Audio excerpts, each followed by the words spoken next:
Student SBN college of education की online class में आपका हार्दिक स्वागत है। हम पढ़ रहे हैं विद्यालय संस्कृति प्रबंध और शिक्षक पुस्तक में, जिसमें आज आपका टॉपिक है रमसा। कल इससे पहले वाले वीडियो में हमने की थी सर्व शिक्षा अभियान के बारे में बातें कि सर्व शिक्षा अभियान में बालिका शिक्षा की क्या व्यवस्था है, उसके क्या कार्य हैं, ठीक है, इनके बारे में हम अध्ययन किया था। आज हम करेंगे रमसा।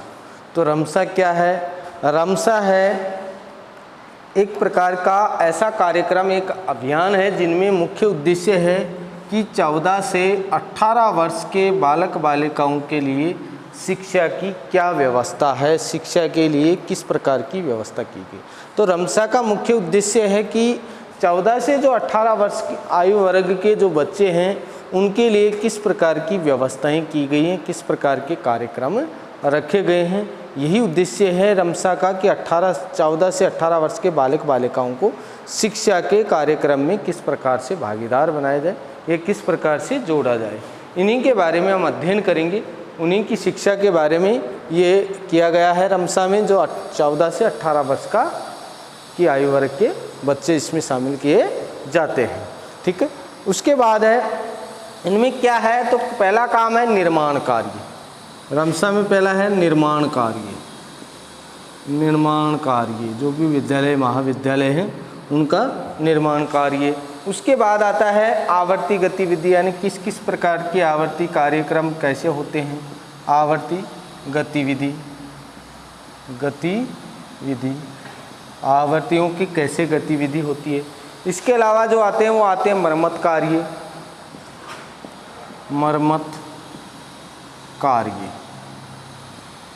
ठीक है, यानी जो विद्यालय हैं महाविद्यालय हैं उनमें किस प्रकार का मरम्मत कार्य होता है। इसके अलावा आता है शौचालय प्रयोगशालाएं। शौचालय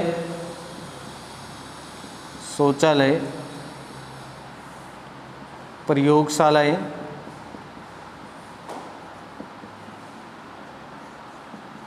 शौचालय प्रयोगशालाएं उपकरण।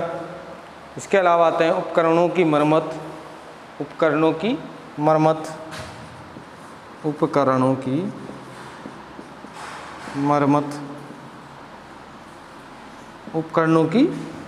का काम आता है।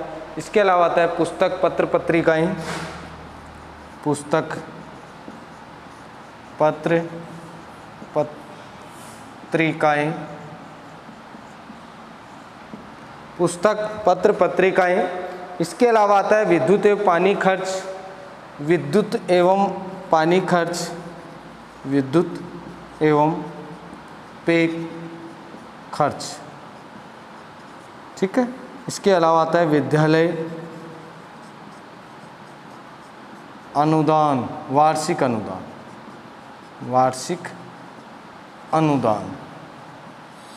विद्यालय वार्षिक अनुदान। इसके अलावा आता है वो आता है राष्ट्रीय माध्यमिक शिक्षा अभियान द्वारा संचालित, जो माध्यमिक शिक्षा है उसके द्वारा संचालित विद्यालयों की जो उपलब्धता है, उसके संचालन की जो कार्य विधि है वो भी इसमें शामिल की जाती है। तो रमसा में क्या काम है, रमसा का मुख्य उद्देश्य तो क्या है। रमसा का जो मुख्य उद्देश्य वह है 14 से 18 वर्ष के बालक बालिकाओं को, यानी बच्चों को एजुकेशन कार्य में प्रभावी बनाना, उनको विकसित करना। ये जो कार्य दे रखा है, जैसे सर्व शिक्षा अभियान में 6 से 14 वर्ष के बालक बालिकाओं के लिए एजुकेशन के बारे में संचालन कार्य व्यवस्था किए जाते हैं, कार्यक्रम आयोजित किए जाते हैं, वैसे ही रमसा में भी 14 से 18 वर्ष के बालक बालिकाओं के लिए कार्यक्रम आयोजित किए जाते हैं। इसमें कौन कौन से कार्य होते हैं, इसमें होते हैं, एक तो होता है निर्माण कार्य होता है, जो भी भवन निर्माण है, अन्य कोई किसी प्रकार का कार्य है तो वो निर्माण कार्य रमसा के द्वारा ही संचालित किया जाता है। आवर्ती गतिविधियां, जो भी कार्य की क्रियाशीलता होती है, जो भी कार्य में संचालन होता है एजुकेशन का या किसी प्रकार का प्रशिक्षण का कार्य होता है, तो रमसा ही होता है, यानी शाला दर्पण पर ही स्पष्ट किया जाता है। मरम्मत कार्य होता है, बिल्डिंगों का शौचालय की सुविधा होती है वो रमसा के द्वारा होती है। प्रयोगशालाएं होती हैं वो भी रमसा के द्वारा स्थापित की जाती है। कॉलेज महाविद्यालयों में उपकरणों की जो मरम्मत होती है वो भी रमसा के द्वारा ही होती है। इसके अलावा पुस्तक पत्र पत्रिकाओं की जो व्यवस्थाएं होती है वो होती है। विद्युत और पेयजल खर्च का भी रमसा का ही फंड होता है। विद्यालय में वार्षिक अनुदान जो होता है वो भी किससे होता है? रमसा से होता है। और माध्यमिक शिक्षा जो संचालित होती है उनका संचालन कार्य भी रमसा ही करती है। तो ये सारे कार्य किस पर संपादित है? और रमसा पर संपादित है। और इसके बाद है सरकार द्वारा दी जाने वाली छात्रवृत्ति। सरकार द्वारा दी जाने वाली छात्रवृत्ति।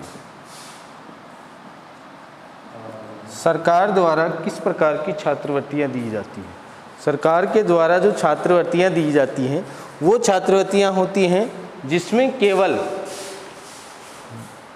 एजुकेशन को विकसित करने के लिए, विकास करने के लिए, बालक बालिकाओं का विकास करने के लिए, एजुकेशन को विकसित करने के लिए जो छात्रवृत्तियां सरकार के द्वारा दी जाती हैं वो इसलिए दी जाती हैं कि बच्चे जो कुछ वर्ग इंटेलिजेंट होते हैं लेकिन वो पिछड़े हुए होते हैं तो उनको छात्रवृत्ति देकर इस कार्य में को संचालन करने के लिए भी छात्रवृत्तियां प्रदान की जाती हैं कि किसी न किसी प्रकार से जो प्रतिभाशाली छात्र हैं उसको प्रोत्साहित और उत्साहवर्धन करने के लिए छात्रवृत्तियों की व्यवस्थाएं यानी स्कॉलरशिप की व्यवस्थाएं की गई हैं। इसके अलावा आवश्यक साध्य संपन्न, बिना साधन संपन्न परिवारों में जो प्रतिभाशाली बालक हैं उसका उत्साहवर्धन करने के लिए भी छात्रवृत्तियों की व्यवस्थाएं की गई है। तो इसमें किस प्रकार की छात्रवृत्तियां होती हैं उनके बारे में पढ़ेंगे। पहला है राष्ट्रीय छात्रवृत्तियां। राष्ट्रीय सरकार के द्वारा जो दी जाती है जिसमें सबसे पहले आती है राष्ट्रीय यानी केंद्रीय छात्रवृत्ति। केंद्रीय छात्रवृत्ति जो स्नातक स्नातकोत्तर के छात्र होते हैं उनके लिए इस प्रकार की छात्रवृत्तियां होती हैं। कॉलेज स्तर के लिए छात्रवृत्तियां होती हैं। इनका वित्तीय आय यानी छात्रों को विश्वविद्यालय में पढ़ रहे जो सरकारी स्कूलों, कॉलेजों और विद्यालयों में पढ़ रहे प्रतिभाशाली छात्रों को वित्तीय सहायता देना था। अप्रैल 2007 से क्या कर दी गई है? ये बंद कर दी गई। जो राष्ट्रीय छात्रवृत्ति जो इंटेलिजेंट बच्चे होते थे उनको क्या दी जाती थी? पहले स्नातक स्नातकोत्तर के छात्र छात्राओं को जो प्रतिभाशाली छात्र थे सरकारी विद्यालयों में या महाविद्यालयों में उनको जो टॉपर हुआ करते थे उनके लिए छात्रवृत्तियां थी, लेकिन 2007 से इनको क्या कर दिए? बंद कर दिए। इसके बाद कॉलेज और विश्वविद्यालयों के छात्रवृत्तियां एक नई केंद्रीय क्षेत्र स्कीम में 11वीं पंचवर्षीय योजना में प्रारंभ किया गया है जिसमें 41,000 लड़कों को और 41,000 ही लड़कियों को क्या दी जाती है? छात्रवृत्ति दी जाती है। 41,000 यानी टोटल 82,000 की क्या दी जाती है? छात्रवृत्ति दी जाती है। टोटल बच्चों को कितनी दी जाती है? 82,000 छात्रों को क्या दी जाती है? छात्रवृत्तियाँ दी जाती है टोटल, जिसमें 41,000 लड़के होते हैं तो 41,000 क्या होती हैं? लड़कियाँ होती हैं। उसके बाद है गैर हिंदी भाषा राज्यों में छात्रों की जो स्कीमें होती हैं। गैर हिंदी भाषा छात्रों के अनुसार जो स्कीमें छात्रवृत्तियों की होती हैं जो 1955-56 में शुरू की गई थी हिंदी भाषा के लिए, और इस स्कीम को 2004-05 में संशोधित किया गया जिसमें जो माध्यमिक शिक्षा बोर्ड के बालक बालिकाएं हैं उनको 300 से 1,000 रुपये की गैर जो विषय होते हैं हिंदी विषय हैं उनके आधार पर क्या दी जाती है? छात्रवृत्तियाँ दी जाती है, जो 1955-56 में प्रारंभ हुई थी। ठीक है, और उसको 1955-56 के बाद 2004-05 में उसमें संशोधन कर दिया, और संशोधन वर्तमान में इसमें संशोधन करके क्या किया गया है?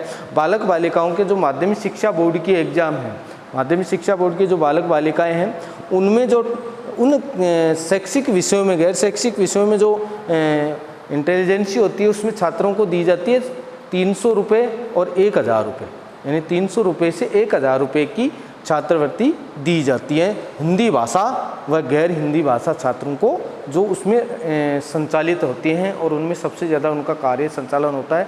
और इसके अलावा जो उसमें इंटेलिजेंसी होती है, होशियार होते हैं, और जो पिछड़े वर्ग के बच्चे होते हैं उनके लिए राष्ट्रीय छात्रवृत्ति है कि हिंदी भाषा क्षेत्रीय छात्रवृत्ति, और एक होती है राष्ट्रीय जो स्नातक स्तर के बच्चों के लिए, स्नातकोत्तर स्तर के बच्चों के लिए 82,000 की छात्रवृत्तियाँ आवंटन की जाती है। 82,000 बालक बालिकाओं को छात्रवृत्ति दी जाती है, जिसमें 41,000 लड़कों को व 41,000 लड़कियों को। तो ये शिक्षा को प्रोत्साहित करने के लिए छात्रवृत्तियों की व्यवस्थाएं की गई है। इसके बाद आता है राज्य विधानसभा मंत्रालय की भूमिका शिक्षा का उन्नयन, जनप्रतिनिधियों द्वारा प्रस्ताव और संशोधन की प्रक्रिया। राजस्थान में जो रियासतें थी उन रियासतों का विकेंद्रीकरण यानी विलय होने के बाद शिक्षा निर्देशालयों की क्या की गई थी, स्थापना की गई थी, जिसमें बीकानेर का स्थान सर्वोपरि आता है राजस्थान में, और इनके द्वारा ही कार्यों को क्या किया जाता है, संचालन किया जाता है। तो इसी के कारण सरकार के द्वारा राजीव गांधी शिक्षा प्रारंभ की गई। ठीक है, इस प्रकार की कई प्रकार की शिक्षाएं प्रारंभ की जाती हैं, जिसमें राज्य सरकार अपना और केंद्र सरकार अपना क्या करती है, अस्तित्व रखती है, अपना कार्य को संचालित करती है। उसी में आता है राज्य शिक्षा व्यवस्था, SCERT और DIET, SCERT और DIET। SCERT जिस प्रकार एक NCERT काम करती है, वैसे ही SCERT राज्य में काम करती है। जैसे NCERT का कार्य होता है, वैसा ही SCERT का कार्य होता है। ये केवल राज्य स्तर पर काम करती है और NCERT नेशनल यानी राष्ट्रीय स्तर पर काम करती है। इसके कार्य क्या है, 1986 की जो नीति बनी थी, 1 नवंबर 1993 में उदयपुर में राजस्थान का शैक्षिक अनुसंधान परीक्षण संस्थान है, यानी SCERT का जो मुख्यालय है वो राजस्थान में कहाँ है, उदयपुर में है। ठीक है, वहीं से ये कार्य को संचालन करता है। उसके बाद इसके शिक्षा नीति में जो आए उसके गुणात्मक कार्य आए, उसमें SIERT की स्थापना राजस्थान में की गई। उसमें क्या क्या कार्य हैं, उसमें है दृश्य अभिकरण शिक्षा इकाई SCERT, नई शिक्षा नीति 1986 में, जिसमें गुणात्मक सुधार करने के लिए किस प्रकार के डिवीजन या मंडल बनाए हैं, जिसमें सबसे पहला है दृश्य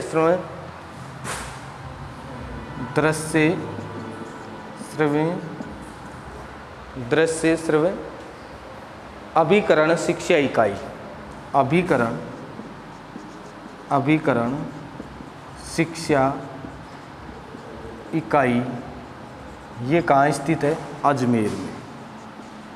कहाँ स्थित है, अजमेर में स्थित है। ठीक है, दृश्य अभिकरण शिक्षा इकाई अजमेर में स्थापित है, जिसकी स्थापना हुई थी 1956 में। इसकी स्थापना कब हुई थी, 1956 में हुई थी। उसके बाद जो आता है वो आता है शैक्षिक एवं व्यापारिक निर्देशन केंद्र बीकानेर, शैक्षिक एवं व्यापारिक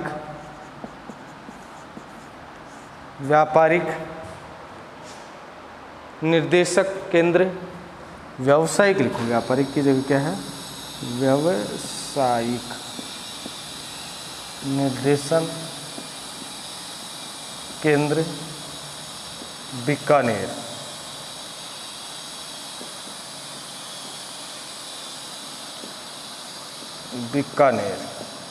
ठीक है, इसकी स्थापना हुई थी 1956 को। इसकी स्थापना भी कब हुई थी, 1956। उसके बाद जो आता है शैक्षिक संस्थान, वो आता है राज्य शिक्षा मूल्यांकन एकल, राज्य शिक्षा मूल्यांकन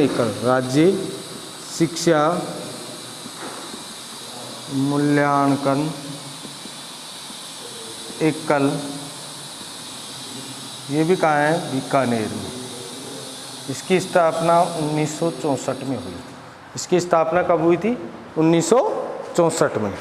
ठीक है, राज्य शिक्षा संस्थान उदयपुर, राज्य शिक्षा संस्थान उदयपुर, इसकी स्थापना हुई थी 1963। तो ये जो शिक्षा के SCERT यानी जैसे NCERT सेंट्रल गवर्नमेंट में काम करती है, वैसे SCERT कार्य करती है। SCERT कार्य करती है तो इसके लिए अलग अलग विभाग बनाए गए हैं। उन विभागों के आधार पर क्या होता है, कार्य का संचालन होता है। और इन विभागों के आधार पर जो कार्य का संचालन होता है, इसमें दृश्य अभिकरण शिक्षा इकाई अजमेर जो 1956 में हुई थी, शैक्षिक एवं व्यावसायिक निर्देशन जिसकी स्थापना बीकानेर में 1956 में हुई थी, राष्ट्रीय शिक्षा मूल्यांकन एकल जिसकी स्थापना बीकानेर 1964 में हुई थी, और राज्य शिक्षा संस्थान उदयपुर जिसकी स्थापना 1963 में हुई थी। ठीक है, इस प्रकार से ही एक संस्थान है राज्य विज्ञान शिक्षा संस्थान उदयपुर, राज्य विज्ञान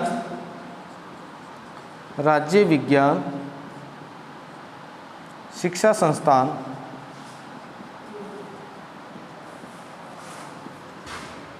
राज्य विज्ञान शिक्षा संस्थान जिसकी स्थापना हुई थी उदयपुर में 1965 को, उदयपुर, और इसकी स्थापना 1965 1965 में हुई थी, राज्य विज्ञान शिक्षा संस्थान। उसके बाद आता है पत्राचार शिक्षा विभाग उदयपुर। पत्राचार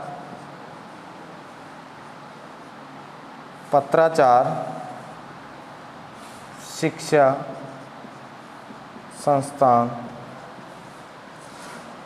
उदयपुर, इसकी स्थापना भी 1965 को हुई थी। ठीक है, पत्राचार शिक्षा संस्थान जिसकी स्थापना 1965 को हुई थी। उसके बाद राज्य भाषा अध्ययन संस्थान जयपुर में, राज्य भाषा अध्ययन संस्थान जयपुर, इसकी स्थापना हुई थी 1966 को। इसकी स्थापना कब हुई थी? 1966 को। उसके बाद शैक्षिक तकनीकी प्रकोष्ठ जयपुर, शैक्षिक तकनीकी प्रकोष्ठ, शैक्षिक तकनीकी प्रकोष्ठ, इसकी स्थापना हुई थी जयपुर में और इसकी सन है वह है 1973 को, 1973, इसकी क्या वह है 1973। और लास्ट की थी आपकी जो कार्यक्रम में अनुसंधान कार्य है, राज्य भाषा शैक्षिक अनुसंधान, जो इनका सबका क्या करता है, ये सब क्या करती हैं संस्थाएं, शिक्षा के माध्यमिक स्तर की शिक्षा हो, उच्च माध्यमिक स्तर की शिक्षा हो, इन शिक्षाओं पर जो कार्य करती है वो क्या करती है, मूल्यांकन का अवलोकन का कार्य करती है। ये SCERT का कार्य है। जिस प्रकार NCERT का कार्य वैसे SCERT का कार्य संचालन करता है। राज्य शैक्षिक अनुसंधान प्रशिक्षण संस्थान की स्थिति है, राज्य शैक्षिक अनुसंधान परीक्षण की स्थिति, यानी ये क्या करती है, जैसे सेंट्रल गवर्नमेंट में NCERT कार्य करती थी वैसे SCERT राज्य में काम करती है। तो राज्य में क्या करती है, तो मुख्य कार्य तो किसका है, रमसा का है। रमसा का कार्य ये संचालन होता है, विद्युत की मरम्मत के निर्माण की ये कार्य होती है। 14 से 18 वर्ष की इसकी स्थिति है। इसके अलावा रमसा के द्वारा ही छात्रवृत्तियों का भी क्या किया गया है, कार्यक्रम रखा गया है। तो सरकार जो सेंट्रल गवर्नमेंट सरकार है वो भी छात्रवृत्तियां देती है। राष्ट्रीय स्तर पर भी बच्चों को प्रोत्साहन के लिए जो छात्रवृत्तियां देती थी, उन छात्रवृत्तियों को राष्ट्रीय जो शिक्षा नीति बनी 2007 में, तो उसको समाप्त कर दिया। उसके बाद एक नई स्कीम लागू की गई और उस नई स्कीम में लागू में किया गया कि 82,000 लड़के लड़कियों को क्या दी जाएगी, छात्रवृत्ति दी जाएगी, जिसमें 41,000 बच्चों को और 41,000 लड़कियों को, यानी 41,000 लड़कों को और 41,000 लड़कियों को। उसके बाद SCERT आई। SCERT का काम क्या है, जैसे NCERT का काम है वैसे SCERT का काम है। जो क्या काम करती है, दृश्य श्रवण अभिकरण शिक्षा इकाई जो अजमेर में स्थापित है, शैक्षिक व्यावसायिक निर्देशन बीकानेर में है, राज्य शिक्षा मूल्यांकन एकल बीकानेर में है, राज्य शिक्षा अनुसंधान उदयपुर में है, राज्य विज्ञान शिक्षा संस्थान उदयपुर में है, पत्राचार शिक्षा संस्थान भी उदयपुर में है, राज्य भाषा अध्ययन संस्थान जयपुर में है, शैक्षिक तकनीकी प्रकोष्ठ ये भी जयपुर में है। तो इन सबका कार्य को मूल्यांकन और संचालन करने के लिए SCERT ने ये संस्थाएं क्या की है, स्थापित की है। ठीक है, तो इनका कार्य संचालन होता है। उसके बाद जो हम अगले वीडियो में देखेंगे वो SCERT का क्या देखेंगे, कार्य और संगठन देखेंगे कि ये किस प्रकार कार्य और कार्यों का संचालन करती है। ठीक है, थैंक यू, धन्यवाद।